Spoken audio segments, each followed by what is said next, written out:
Hi everyone. Today's presentation is titled How Billionaires Do It. You might wonder, how billionaires do what? Well, we're going to get into that very quickly.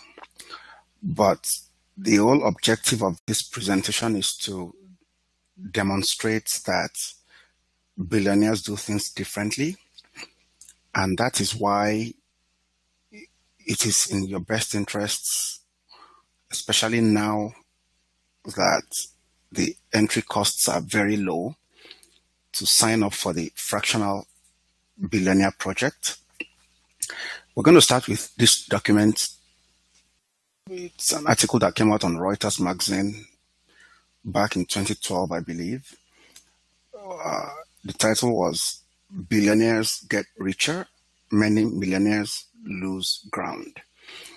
So we're not just comparing billionaires to the average Joe on the street now. We are comparing billionaires to millionaires. And the article says, many millionaires got poorer in the last year, but billionaires did just fine, using their heavyweight money management teams to ride out market and economic turmoil that hit the lesser rich. This was from research by WealthX. WealthX releases reports every year telling us about how billionaires and also some very well off millionaires are faring. So if you have time, you can read the article to see more of what we're talking about. But one lesson we can take away from here is that billionaires are definitely doing something that's giving them better results.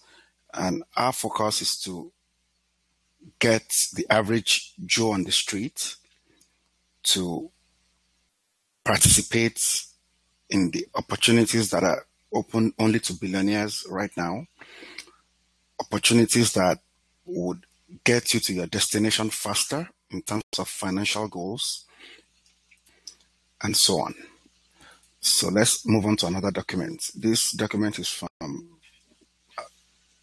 a magazine called Family Capital. And this was dated May 21, 2015. You can also do a Google search to read more of this article, but let's just focus on some parts of the article. So it says Silicon Valley, which is an area in San Francisco in the state of California in the United States, is a billionaire factory. Last year, according to Forbes, 23 new billionaires were created in the tech city. California overall had 130 billionaires, with 2/3 of them connected to the technology industry. Now it says, here are 6 family offices of Silicon Valley billionaires and what they like to invest in. So take note of the word family offices. Again, that's something that you can Google or do some research on to see how is the family office different from what you get, whether you're a small business person or even a millionaire. When you go to your bank or to your financial planner, there's a world of difference. It's like trying to go on a long distance trip, say from the East Coast, anywhere in North America to the West Coast. For example, say you're going from New York to San Francisco or Los Angeles, or you're going from Toronto to Vancouver in Canada, for example. Now, there are many ways you can do it. You can drive, you can go by train, you can do a mixture, you can do some of it on the water. What's clear, though, is that the people who fly on the private jets are likely to get there the fastest, because when they get to the airport, they don't have to go through security and spend the next 90 minutes or 60 minutes trying to get through security and board. They can just use their VIP entrance, get on their plane, and when they get to the other end too, they are processed out of the airport very quickly. Now, those who take a regular commercial jet may fear they may be the next fastest to get there. Those who take a flight with connections, maybe they will be the next best because they have to do a stopover somewhere and then get another connecting flight and so on.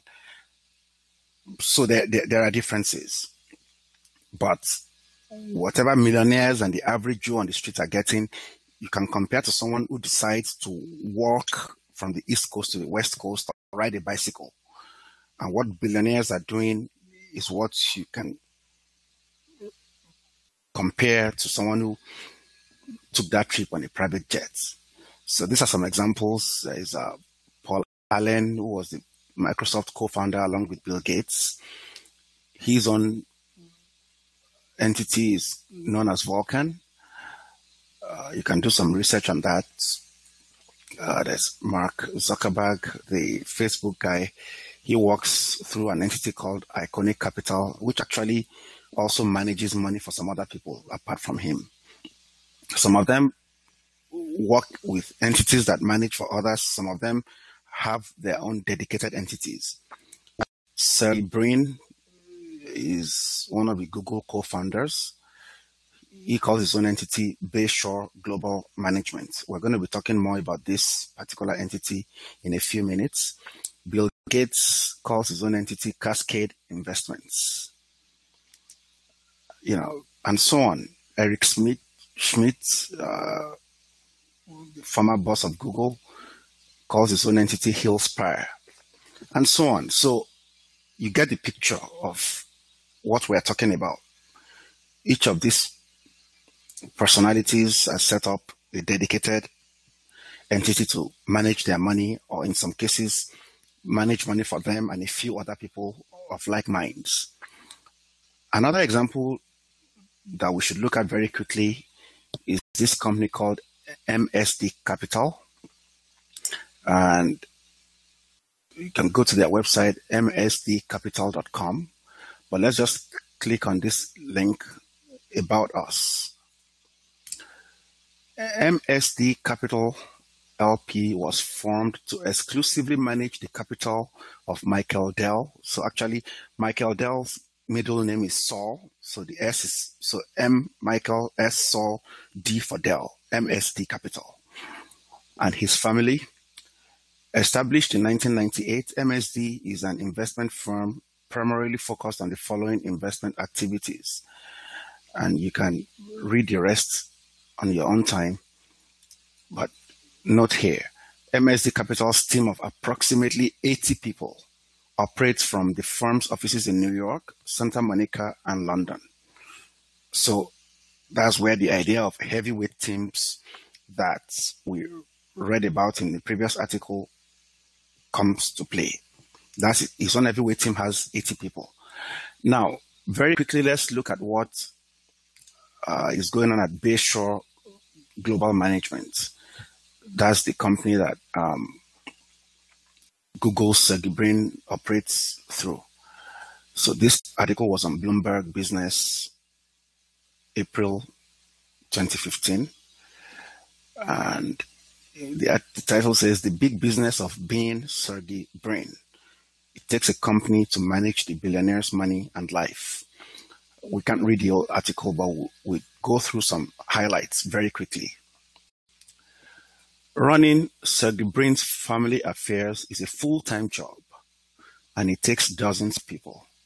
The Google co-founder, who is worth about $30 billion, has ex-bankers and philanthropy experts working at his family office, Bayshore Global Management.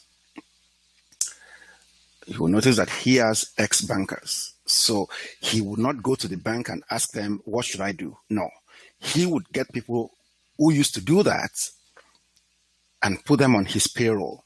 Because really the whole philosophy of the banking and the financial services system is to take as much as possible from many and turn it into profit for a tiny few. So if he took all his money to them, a lot of it will have leaked away as expenses for him and profits for the banks. Rather, he's going to hire ex-bankers and get them to do the same thing they do, which is put structures in place that extract labor, profits, money, or virtue, whatever you want to call it, from millions and billions of people and turn it into profit for himself. So that article also mentions that there are now more than 14,600 families with at least $100 million in assets all over the world. And that's up 42% since 2008, even though the mass of people took a big hit in 2008, from which many are yet to recover. For those at the very top, they are actually seeing a boom. And it says many of these families have set up their own offices to help manage their investments and day-to-day lives. The family offices serving billionaires usually have at least 50 people on staff and multiple teams, including executive, administrative, and investment groups. Vulcan, you may remember that we mentioned Vulcan earlier on. So that's the Seattle company started by Microsoft co-founder Paul Allen and his sister. This employs more than 500 people. Its ranks include an in-house media company, a 17-member unit managing a multi-billion-dollar investment portfolio, sports teams, and a division that's working on space travel. Vulcan is in the process of hiring a chief investment officer and a wildlife conservation expert, among other positions. And finally, let's look at the other highlights.